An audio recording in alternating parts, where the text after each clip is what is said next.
Welcome to Let Me Fix This. Enjoy the video. You start by protecting both the idol and yourself. Gloves, goggles, mask, and a clean workspace. Once done, test a tiny hidden area with a cotton swab dampened in isopropyl alcohol to check finish compatibility. If safe, use a plastic scraper and soft brush to lift loose paint, then gently work edges with cotton swabs. You do this to avoid gouging metal or removing intentional patina.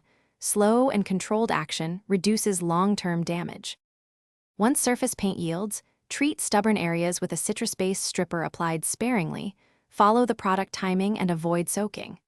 After the dwell time, remove softened paint using wooden picks and soft bristled brushes.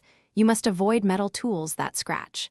Make sure to work progressively. Reapply short bursts rather than long exposure.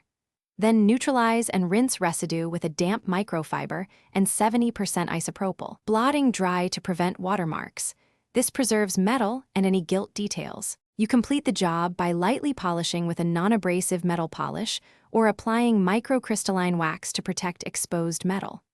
Once polished, buff with a soft cloth and, if appropriate, apply a thin lacquer or wax to seal. Make sure to document areas that looked like original paint before sealing. You might preserve historical value. If paint resists despite careful chemical and mechanical work, stop and consult a conservator. Forcing removal can irreversibly damage the statue. Thanks for watching. If you found this helpful, don't forget to like and subscribe.